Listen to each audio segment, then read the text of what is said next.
Mari sebelum kita memulai ibadah kita mengambil waktu di hadapan Tuhan, meminta Tuhan menyiapkan hati kita, dan mari merendahkan diri di hadapan Dia, meminta Tuhan menguduskan dan melayakan kita. Kita ambil waktu teduh untuk menyiapkan hati menyembah Dia.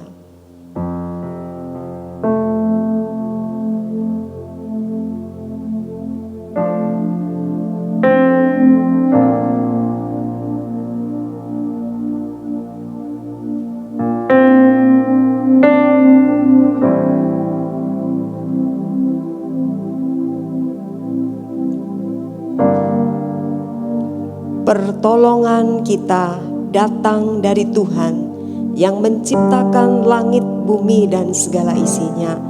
Turunlah atas kita sekalian anugerah dan damai sejahtera dari Allah, dan jadilah ibadah ini di dalam nama Allah Bapa, Allah Putra, dan Allah Roh Kudus, Allah Tritunggal yang melampaui segala akal pikiran manusia, memberkati ibadah ini.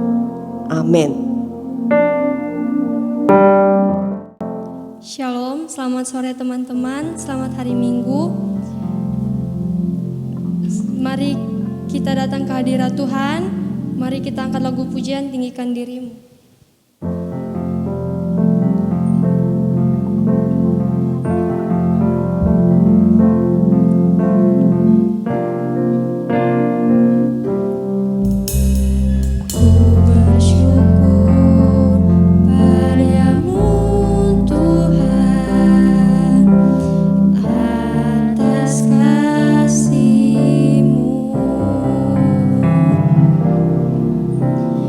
Dan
Tuhan, berkati ibadah kami ini dari awal, pertengahan hingga akhir. Dalam namamu, haleluya, amin. Teman-teman, mari kita angkat lagu pujian, Ku Naikkan Syukurku.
Tiba saatnya kita akan memberikan persembahan. Mari kita angkat lagu pujian, Ku Bawa Korban Syukurku.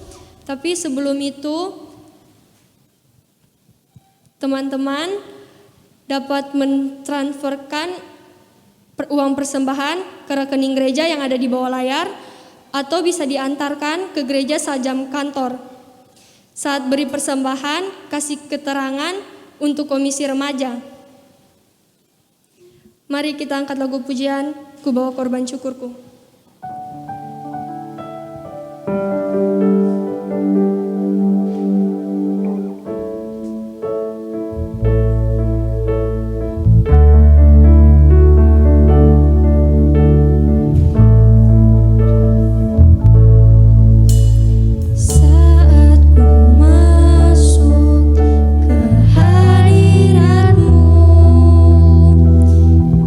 Tersungkur dan sembahmu.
mengangkat lagu pujian Bapa Sentuh Hatiku.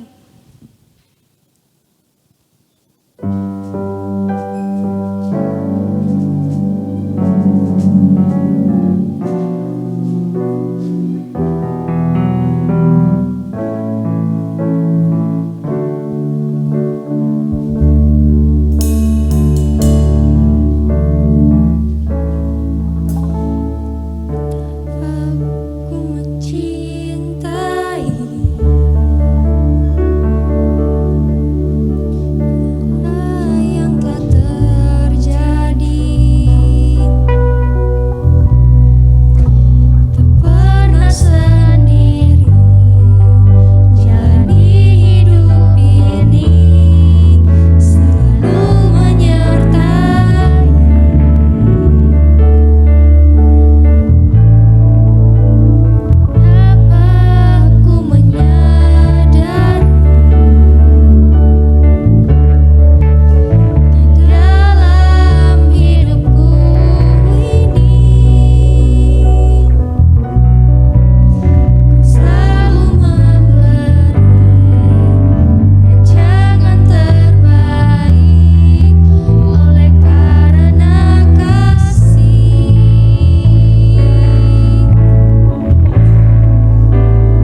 Shalom. Sebelum kita belajar firman Tuhan, mari kita satukan hati, kita berdoa. Bapa di dalam surga, kami bersyukur kalau kami masih diberi kesempatan untuk kembali merenungkan, membaca, dan belajar dari firman-Mu. Siapapun kami ya Tuhan, kami butuh Tuhan. Kami butuh firman Tuhan. Firman-Mu lah yang akan menuntun dan mengarahkan hidup kami kepada kehidupan yang berkenan di hadapan-Mu. Mari Tuhan, bantu kami untuk memahami firman-Mu. Mari Allah Roh Kudus tolong kami untuk kami dapat melakukan firman-Mu di dalam kehidupan kami. Terpujilah nama-Mu, di dalam nama Tuhan Yesus Kristus kami berdoa. Amin. Hari ini kita akan belajar dengan tema kasih dan damai sejahtera. Kasih dan damai sejahtera. Saya rasa kita semua sudah tahu kasih adalah identitas dari orang Kristen. Anak-anak Tuhan itu identitasnya adalah kasih. Karena Tuhan kita adalah kasih. Allah itu kasih. Dan kita anak-anak Allah sama, kita juga memiliki identitas yaitu kasih. Pada hari ini kita akan belajar tentang kasih dan damai sejahtera. Mari kita akan memperhatikan beberapa ayat. Yang pertama mari kita lihat dari Galatia pasal 5 ayat yang ke-22.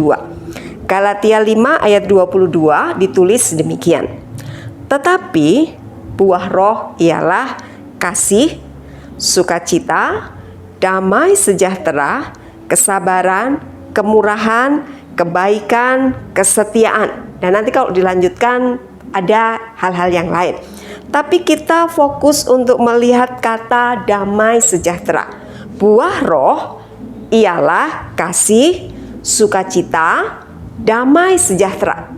Damai sejahtera adalah salah satu aspek dari buah roh. Artinya begini, kalau Roh Kudus tinggal di dalam hidup kita, kita percaya Yesus Roh Kudus ada di dalam hati kita, maka kita dapat dilihat, kita bisa menghasilkan sesuatu, salah satunya adalah kasih, damai sejahtera, dan sebagainya.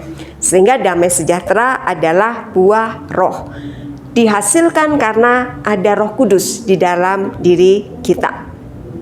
Selanjutnya kita akan membaca di dalam Kolose, ya, surat Kolose pasal 3 ayat 15 sampai 17. Mari perhatikan dan baca sama-sama. Kita akan membaca Kolose 3 ayat 15 sampai 17. Ditulis demikian. Hendaklah damai sejahtera Kristus memerintah dalam hatimu. Karena untuk itulah kamu telah dipanggil menjadi satu tubuh, dan bersyukurlah. Hendaklah perkataan Kristus diam dengan segala kekayaannya di antara kamu, sehingga kamu dengan segala hikmat mengajar dan menegur seorang akan yang lain, dan sambil menyanyikan mazmur dan puji-pujian dan nyanyian rohani, kamu mengucap syukur kepada Allah di dalam hatimu. Ayat 17, dan segala sesuatu yang kamu lakukan dengan perkataan atau perbuatan, lakukanlah semuanya itu di dalam nama Tuhan Yesus sambil mengucap syukur oleh Dia kepada Allah Bapa kita. Nah, adik-adik remaja yang saya kasihi, yang saya cintai di dalam Yesus Kristus, topik kita perhatikan baik-baik, kasih dan damai sejahtera. Mari kita akan fokus secara khusus masalah damai sejahtera. Apa sih damai sejahtera itu? Kalau kasih pasti sudah banyak yang tahu. Kasih pasti sudah semua tahu kasih itu apa. Karena seperti saya katakan di awal, kasih adalah identitas dari kita. Kekhasan atau ajaran Kristus yang utama itu adalah kasih. Hukum pun yang terutama hukum kasih. Tapi hari ini kita akan fokus untuk belajar tentang damai sejahtera. Apa itu damai sejahtera?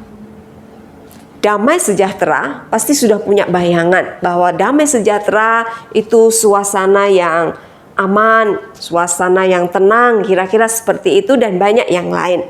Nah, damai sejahtera itu adalah keadaan benar, tenang, damai, tanpa perang, aman kondisinya, dan situasi yang menyenangkan. Semua orang menginginkan damai. Semua orang suka dengan damai. Kita tentu lebih suka damai dengan teman, damai dengan orang tua, saudara. Kita suka suasana itu dibanding kalau di dalam keluarga atau di kelas, dalam pertemanan dengan sahabat-sahabat ada permusuhan. Pasti kita mendambakan damai. Nah, damai sejahtera itu menjadi kebutuhan kita semua.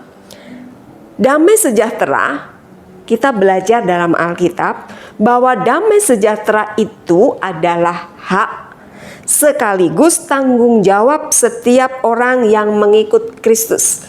Perhatikan baik-baik. Baca kembali ya. Damai sejahtera itu adalah hak dan sekaligus tanggung jawab setiap orang yang mengikut Yesus. Artinya apa? Kalau engkau dan saya, kalau kita semua itu mengikut Kristus, maka damai sejahtera itu menjadi hak kita. Artinya kita akan diberi, itu hak kita untuk mengalami suasana damai, tapi sekaligus juga tanggung jawab kita. Artinya apa? Kita yang sudah punya damai sejahtera, maka punya tanggung jawab untuk membawa damai sejahtera itu di dalam lingkungan kita. Itu maksudnya. Makanya di Kolose tadi pasal 3 ayat 15 kita akan lebih fokus lagi di ayat itu ya. Ada beberapa ayat yang sudah kita baca tadi, tapi kita akan fokus di ayat yang ke-15 dari Kolose 3 tadi. Hendaklah damai sejahtera Kristus memerintah di dalam hatimu, karena untuk itulah kamu telah dipanggil menjadi satu tubuh. Nah, perhatikan. Dalam kehidupan kita menginginkan damai. Kita semua senang damai, ya kan? Nggak ada yang lebih suka peperangan atau pertikaian. Kita senang, kita merindukan, kita mengharapkan, dan kita mencari damai. Ada lagu waktu sekolah minggu lalu, ku ke gunung tinggi, ku naik, mencari damai, ya kan?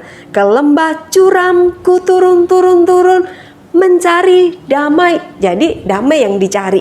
Tetapi damai itu kadangkala tidak kita jumpai. Kadangkala kita bisa kehilangan damai sejahtera. Nah, hal apa saja yang membuat kita bisa kehilangan damai sejahtera? Kita kehilangan damai sejahtera ketika keadaan itu di luar kendali kita. Maksudnya begini, kita maunya di sekolah misalnya kita dapat prestasi yang baik, kita baik dengan relasi dengan guru, dengan teman, tapi tiba-tiba kita dihadapkan dengan situasi di luar kendali kita, tidak seperti yang kita harapkan, maka damai itu bisa hilang. Kita juga bisa kehilangan damai ketika melihat ada teman atau ada orang lain yang menurut kita salah, tapi dia tidak mau berubah. Maka bisa kehilangan damai kita itu. Kita juga bisa kehilangan damai ketika kita menghadapi masalah yang sulit dijelaskan, ya. Sulit didefinisikan, sulit dijelaskan, sulit dikatakan, sehingga kita bisa kehilangan damai.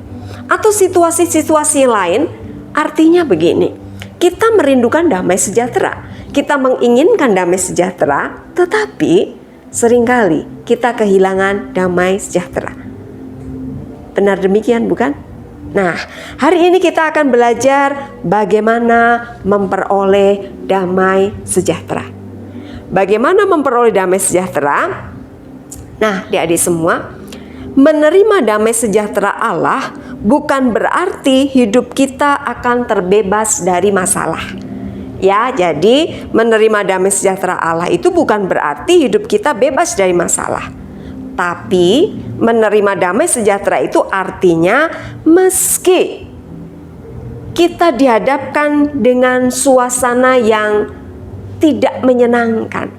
Seolah dunia atau situasi sekeliling kita itu tidak menyenangkan. Tapi kita masih tetap bisa berpikir jernih, bertindak dengan baik. Itu namanya damai sejahtera. Nah, bagaimana kita memperoleh damai sejahtera? Damai sejahtera Allah itu berarti ya, ketika sekali lagi ya, situasi sulit sekalipun, situasi yang tidak menyenangkan, tapi kita masih bisa berpikir dan bertindak dengan baik. Itu damai sejahtera Allah. Mari kembali ke ayat yang kita baca tadi. Kolose 3 ayat 15. Hendaklah damai sejahtera Kristus memerintah dalam hatimu, karena untuk itulah kamu telah dipanggil menjadi satu tubuh, dan bersyukurlah. Perhatikan ada kata-kata dari ayat itu yang saya kasih tebal. Ini untuk kita cermati. Ada kata damai sejahtera memerintah, untuk itu kamu telah dipanggil, dan bersyukurlah. Jadi perintah di sini, jadi saya jelaskan sedikit ya. Surat Kolose ini surat yang ditulis oleh Rasul Paulus untuk jemaat di Kolose. Salah satu bagiannya dia menjelaskan tentang ciri-ciri manusia baru. Manusia baru maksudnya adalah ciri-ciri orang yang percaya kepada Yesus, meninggalkan dosa-dosanya, meninggalkan hal-hal yang buruk, yang lama, dan memilih mengambil keputusan untuk ikut Yesus. Jadi manusia baru. Nah, sebagai manusia baru, Paulus menjelaskan manusia baru itu punya ciri-ciri. Salah satunya adalah ketika damai itu memerintah dalam hati orang yang percaya Yesus. Memerintah itu artinya apa? Kita semua tahu, memerintah itu artinya berkuasa, ya kan? Memerintah itu bisa diartikan tinggal, diam, kemudian berkuasa. Siapa yang memerintah di negeri ini? Ada pemerintah namanya. Dia punya kuasa. Siapa yang memerintah di sekolah misalnya? Ada kepala sekolah, guru, dan sebagainya. Mereka punya kuasa, punya wewenang. Siapa yang memerintah di gereja? Ada hamba Tuhan, ada majelis. Mereka diberi wewenang. Nah, siapa yang memerintah dalam hidup kita? Ya, jadi artinya memerintah ini adalah berkuasa atau menguasai. Dalam ayat ini, kata hendaklah damai sejahtera Kristus memerintah. Memerintah di sini itu adalah kalimat perintah. Jadi artinya begini. Mestinya ya, damai sejahtera itu harus selalu atau terus-menerus ada di hatimu. Nah, kita semua juga seperti itu kan, kita menginginkan damai sejahtera itu. Bagaimana caranya menerima atau menemukan damai sejahtera itu? Bagaimana caranya supaya damai sejahtera Kristus itu tinggal, memerintah, menetap di dalam diri kita? Ada beberapa cara atau beberapa hal yang perlu kita perhatikan. Yang pertama, supaya damai sejahtera itu memerintah dalam hidup kita, maka yang pertama adalah kita perlu menyadari panggilan. Mari kembali kita lihat ayat tadi ya. Hendaklah damai sejahtera Kristus memerintah dalam hatimu, karena untuk itulah kamu telah dipanggil. Nah, kata kamu telah dipanggil itu saya kasih warna khusus ya. Untuk kita memahami ayat ini menolong kita, mengajar kepada kita bagaimana cara menemukan damai sejahtera. Caranya yang pertama, menyadari panggilan. Kamu ini telah dipanggil. Dipanggil apa? Ya, kamu dipanggil supaya apa? Supaya punya damai. Kira-kira seperti itu ayatnya. Hendaklah damai sejahtera Kristus memerintah dalam hidupmu, karena untuk itu. Untuk apa? Untuk menerima damai itu. Supaya damai itu memerintah dalam diri kita. Kita dipanggil untuk itu. Nah, adik-adik semua, kita sering tahu ya, kita sering dengar Yesus disebut Raja Damai. Ya kan, kalau Natal-Natal sering ada drama Yesus Sang Raja Damai. Dia turun dari surga mendamaikan umat manusia dengan Allah. Dia Raja Damai. Yesus Raja Damai. Raja Damai artinya sekali lagi dia datang ke dunia mendamaikan manusia dengan Allah. Manusia yang berdosa didamaikan dengan Allah. Dia Raja Damai. Karena Tuhan Yesus Raja Damai, kita anak Tuhan. Maka kita pun dipanggil untuk menjadi pembawa damai. Jadi kita itu ditempatkan di lingkungan kita, di sekolah, di rumah, dalam dengan pergaulan dengan teman-teman kita. Ingat, kita dipanggil untuk menjadi pembawa damai. Saya bacakan satu ayat di dalam Matius 5 ayat 9. Ditulis demikian. Berbahagialah orang yang membawa damai, karena mereka akan disebut anak-anak Allah. Anak Allah itu siapa? Kata Matius tadi, mereka yang membawa damai. Jadi kalau engkau rindu menemukan damai sejahtera, itu kuncinya yang pertama, satu, sadari panggilan. Engkau dipanggil menjadi anak Allah. Anak Allah adalah pembawa damai. Yesus adalah Raja Damai. Kita anak-anaknya dipanggil untuk menjadi pembawa damai. Jadi seharusnya kehadiran kita di tengah lingkungan, di kelas misalnya, di rumah, ketika kita berelasi dengan teman-teman dan sahabat, ingat, kita harusnya menjadi pembawa damai. Ya, peacemaker, bukan troublemaker. Ya, bukan troublemaker, tapi sebaliknya, kita membawa damai. Kita dipanggil menjadi pembawa damai. Jadi mulai hari ini, ayo jadikan dirimu menjadi pembawa damai dimanapun. Mungkin ketika kedua orang tuamu sedang berselisih, jadilah pembawa damai. Bukan untuk menasihati mereka, bukan. Doakan. Ketika temanmu ada yang bertengkar, jadilah pembawa damai, bukan ngompor-ngomporin, ya, memperuncing suasana, bukan. Ketika temanmu punya persoalan, menjadi sedih, menjadi kehilangan damai sejahtera, hadirlah untuk menjadi pembawa damai. Itu yang pertama. Yang kedua, masih di ayat Kolose 3 ayat 15 tadi, perhatikan kata yang saya kasih warna lain, bersyukurlah. Ya, jadi kunci untuk kita bisa mendapatkan damai sejahtera itu adalah yang kedua, bersyukur. Jadilah orang yang selalu mengucap syukur kepada Tuhan. Karena damai itu kita dapatkan kalau kita bisa mengucap syukur. Itu kuncinya. Orang yang kehilangan damai itu karena dia tidak bisa bersyukur. Kalau kita bersyukur dengan apapun yang Tuhan beri, maka damai itu akan kita miliki. Maka kuncinya ya bersyukur.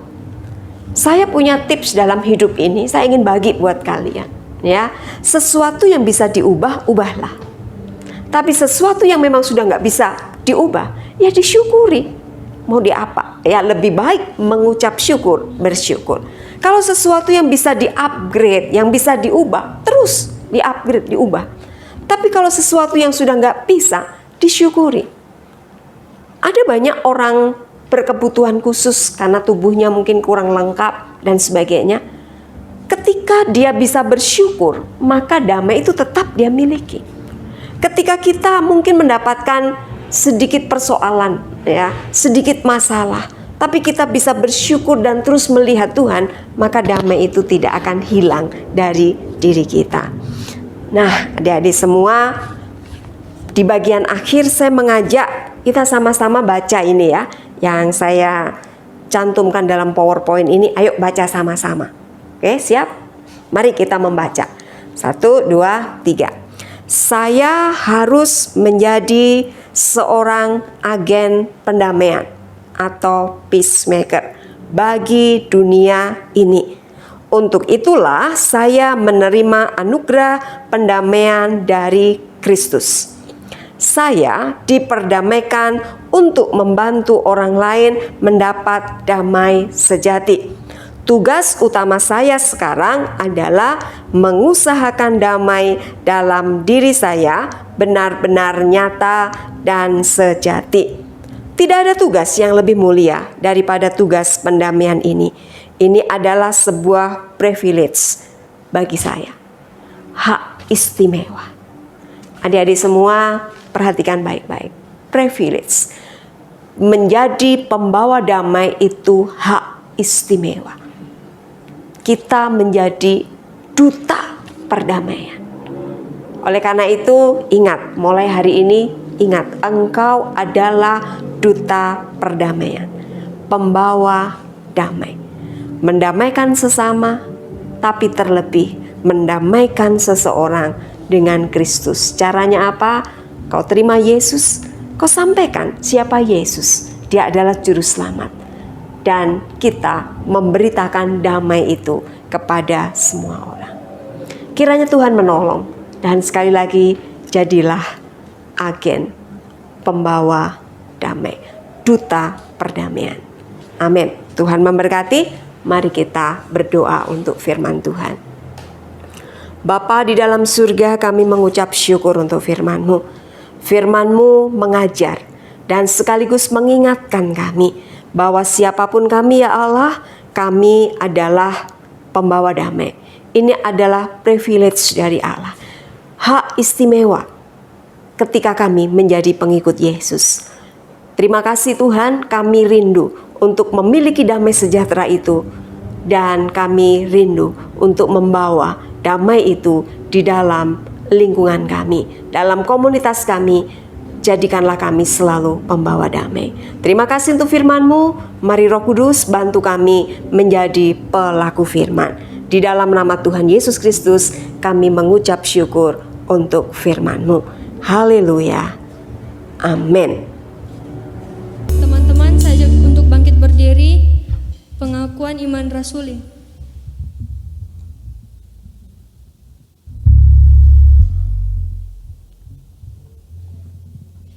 Aku percaya kepada Allah, Bapa yang Maha Kuasa, Khalik langit dan bumi, dan kepada Yesus Kristus, Anaknya yang tunggal Tuhan kita, yang dikandung daripada Roh Kudus, lahir dari anak darah Maria, yang menderita sengsara di bawah pemerintahan Pontius Pilatus, disalibkan, mati dan dikuburkan, turun ke dalam kerajaan maut. Pada hari yang ketiga, bangkit pula dari antara orang mati, naik ke surga, duduk di sebelah kanan Allah, Bapa yang Maha Kuasa, dan dari sanalah akan datang untuk orang hidup yang mati. Aku percaya kepada Roh Kudus, gereja yang kudus dan am, persekutuan orang kudus, pengampunan dosa, kebangkitan tubuh, dan hidup yang kekal. Amin. Teman-teman, saya persilakan duduk kembali.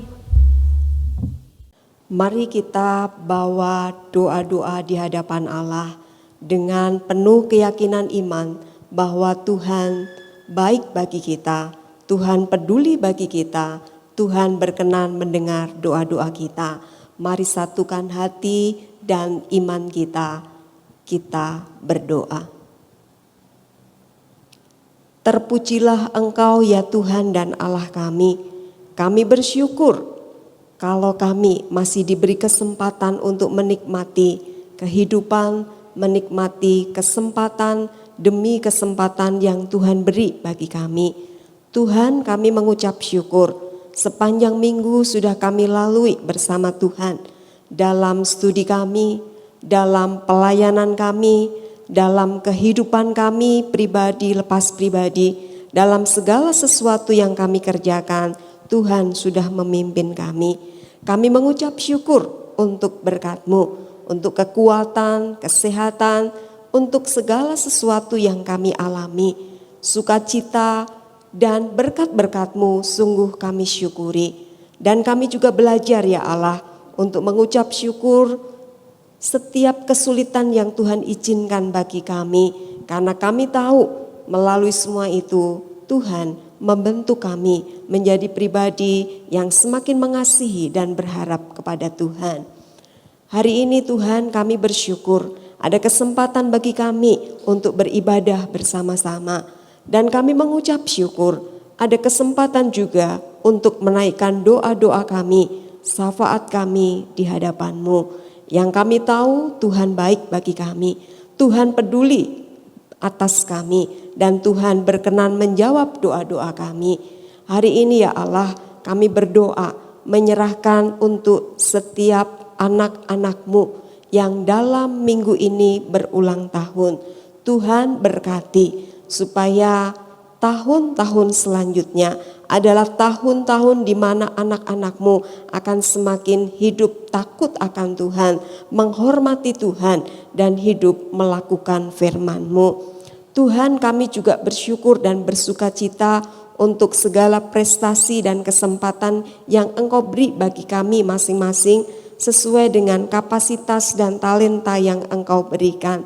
Kami juga mengucap syukur untuk orang tua kami, mengucap syukur untuk teman-teman kami, anggota rumah kami, bahkan sahabat, bahkan semua orang yang Tuhan tempatkan di sekitar kami. Terima kasih Tuhan untuk kebersamaan bersama mereka. Hari ini kami berdoa menyerahkan anak-anak-Mu dalam studi yang sedang dikerjakan. Bapa, dalam kondisi pandemi di mana anak-anak-Mu masih melakukan pembelajaran secara online, Tuhan kiranya tetap beri semangat, tetap beri kesehatan, kekuatan, hikmat, dan antusias di dalam belajar. Berikan prestasi yang baik, berikan masa depan yang indah sesuai dengan janji-janji-Mu. Demikian juga secara khusus kami, anak-anak-Mu yang sedang mengikuti ujian tengah semester dalam minggu ini. Beri hikmat-Mu, beri kekuatan, kesehatan, kemampuan sehingga anak-anak-Mu mampu menyelesaikan ujian tengah semester dengan baik. Ya Allah, kami berdoa menyerahkan setiap orang tua dari anak-anak-Mu. Kiranya Tuhan menolong setiap orang tua, berikan berkat-berkat-Mu, berkati usaha dan pekerjaan mereka, dan juga berkati supaya mereka menjadi orang tua yang bijaksana, yang mengarahkan anak-anak-Mu di dalam takut akan Tuhan, di dalam kehidupan yang berkenan di hadapan-Mu. Demikian juga ya Allah, hari ini kami berdoa menyerahkan gereja kami. Tuhan berkati setiap hamba-hamba Tuhan yang ada, majelis, pelayan-pelayan Tuhan yang ada, bahkan komisi remaja yang ada, anak-anak remaja yang ada di gereja kami. Tuhan berkati.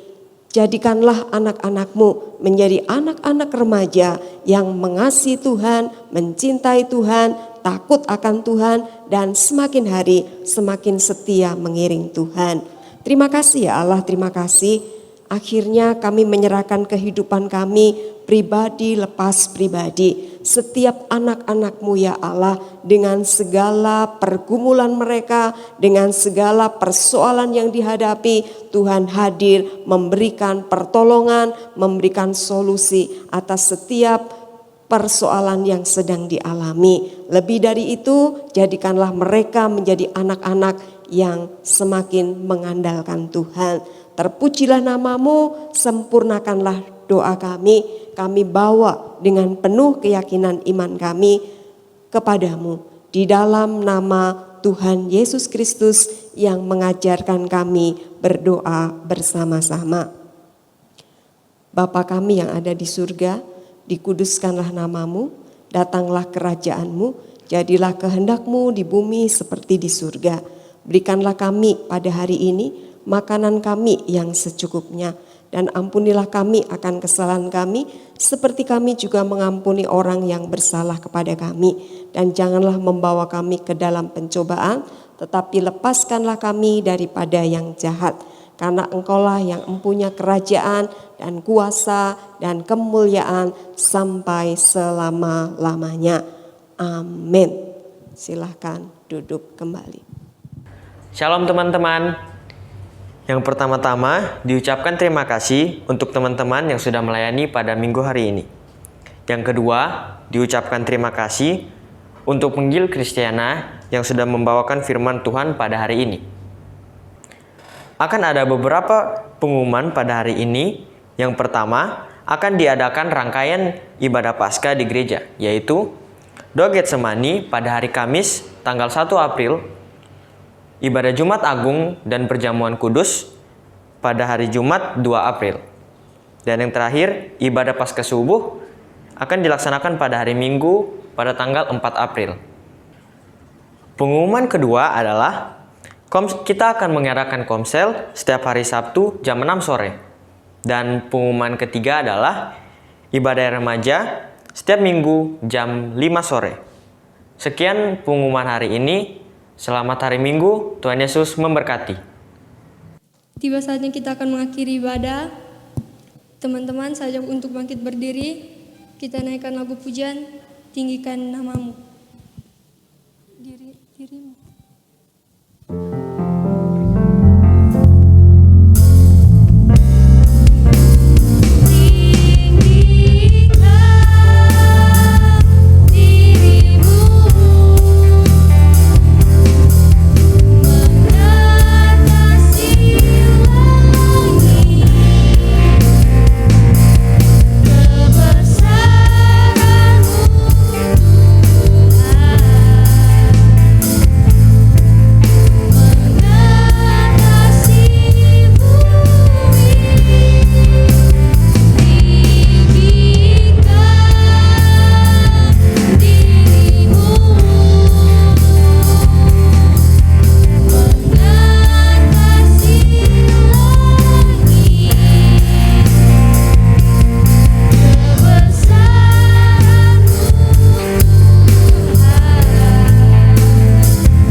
Mari kita berdiri bersama-sama, kita mengakhiri ibadah kita, memohon berkat dari Tuhan.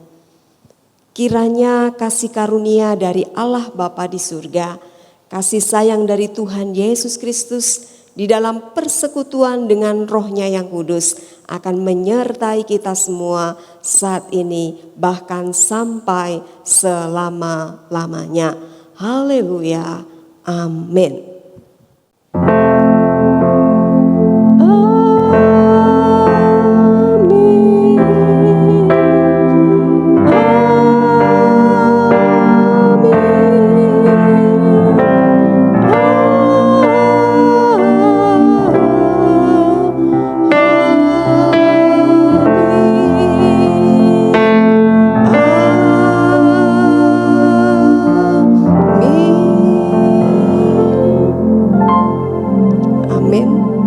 Silakan duduk mengambil waktu teduh, ibadah kita selesai. Tuhan memberkati.